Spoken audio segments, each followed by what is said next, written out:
Having your heart broken and betrayed is not just an emotional experience, but there's a huge spiritual component to it as well. Think about it this way. If you have been cut on your skin, your white blood cells and your platelets, they're going to rush to repair that area, leaving the other bodies, the other areas of your body vulnerable because the concentrated energy is all gathered in that area of wound. So same thing with a broken heart. When you experience a broken heart, you're unable to distribute your energetic centers to fully align to your authentic true self, which is a divine being, spiritual being having a human experience. And our body is funny because we don't want to repeat the same mistakes, right? We don't want to repeat the wounds because we're wired for self-preservation, right? So we want to prevent that from happening again. So we almost kind of like brace for impact and try our best not to repeat the same mistakes, and we scan for the same kind of patterns to not repeat it. Just like having a injury in your physical body. Let's say you tore your muscle doing a certain move. When you're trying to attempt that move again, your body's gonna like tense up and freeze up because it thinks that it's gonna get hurt again. But that is not true. That's what your body expects, but that's not the story that you want to keep writing, right? You have the power to rewrite your story at any given moment in time. You are the author, and you hold the pen or the keyboard to write the masterpiece, which is your book. And at any given moment in time, you can rewrite the story. You don't have to drag along your old story with you. But this takes a lot of courage because you have to ask yourself, is this true? Is this true about me? And the answer is no, and you release that, and you move on, and you peel off the layers of tension, and you move on as a lighter, freer being. And this all connects to your flexibility practice as well, because we're not just physical bodies, right? We are spiritual, intellectual, emotional, and physical all together. And when that alignment happens, when all of your energetic centers and your different parts of your body align, you're able to be more intuitive, more sensitive to your purpose, your higher calling, and you're able to move on as an expanded, freer version of yourself. When I was younger, my first serious boyfriend was my ex-husband. We got married really young, and he was basically my entire life. And in that marriage, I was betrayed, and it was like an earth-shattering betrayal because I was young and I hadn't really found myself before I got married, and he was basically an extension of my identity. Because we were so fused together like that, and I didn't really know myself other than my role as a mom and my role as a wife. Having that stripped and forcefully taken away from me was like being uprooted spiritually. Like, what the heck was happening? This was around my Saturn return as well. And Saturn return is like when huge events happen in your life to make you question and reflect whether you're in alignment and whether you are going the right way that you're supposed to go. And when this happened, I was lost. My entire life was being married and kind of being like semi like trad wife. And how else was I supposed to move on and like rebuild myself at the age of like late 20s? And so this was like so incredibly like difficult for me to accept that I had to like roll up all of these difficult emotions and feelings and suppress it deep within my emotional closet. And it was so scary to face, right? Because these are big emotions. They were like big monsters under my bed. I didn't want to face them yet, and I wasn't ready to.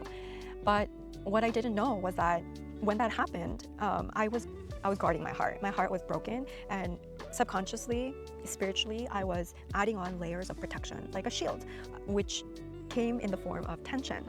So my heart chakra, it was like, and I hadn't addressed this for like 5 years. And so within the course of those years, this shield had become so big, like a boulder, that it was so difficult to like let anyone in, and it was so difficult to move in my yoga practice and in my flexibility practice because I was blocked. My energetic center was blocked. And then I realized you need to let go to move on, because you can't carry this heavy weight, this huge baggage with you if you want to expand and fly, right? Approaching flexibility as an adult is a completely different ballgame because we are undoing years of tension that we have built in our bodies. What is blocking me? What is preventing me from flying high? And when you are brave enough to ask these questions and peel off layer by layer, you're lighter.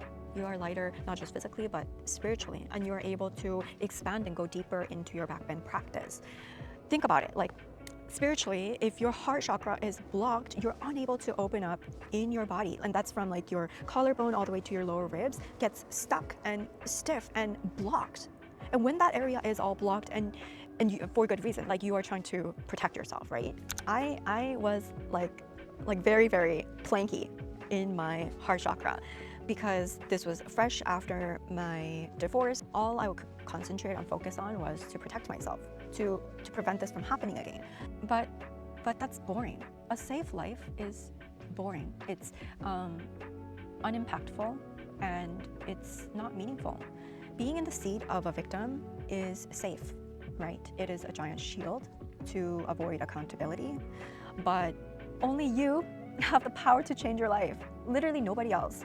Nobody else except you have the pen or the keyboard to rewrite your story, to rewrite your life story and change the course of your life so that it is heading towards where you want to go.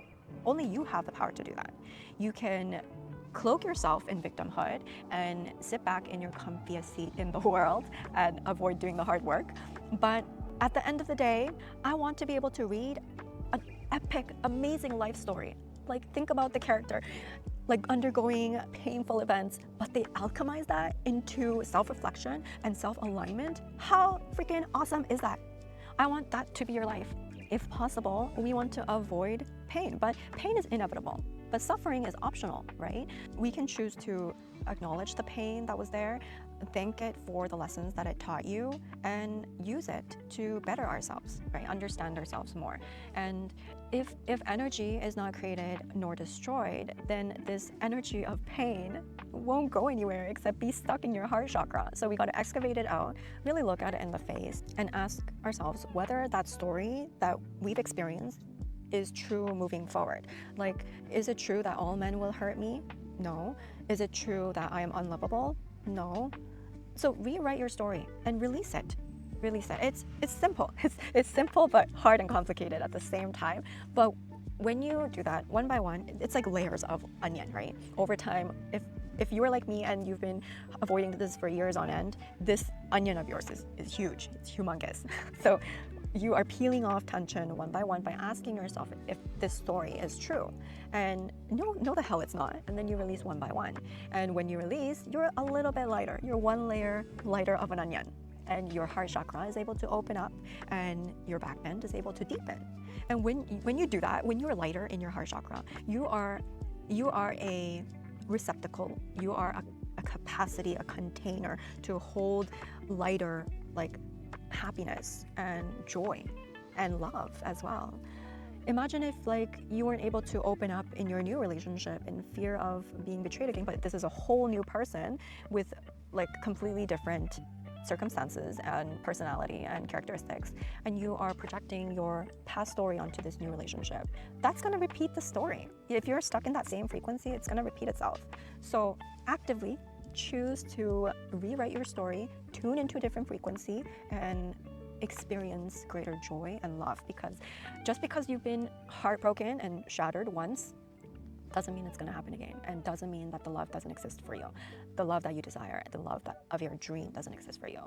Doesn't mean that. Because right now I'm in my dream relationship. I am so grateful and so happy that I'm here, and it's because I have done the work, and I still have a lot of work to do. I'm not there yet. I'm still in my journey, and I want to take you guys along with me to open up our heart chakra and deepen our C curve into a more expansive and beautiful backbend. It is all connected. It is all connected. So the more you're able to be emotionally and spiritually brave, the more it's going to reflect in your physical body. If you have been feeling particularly blocked in your mid back and upper back and shoulder area, perhaps this is a stepping stone and a bridge for you, and we will work through it together.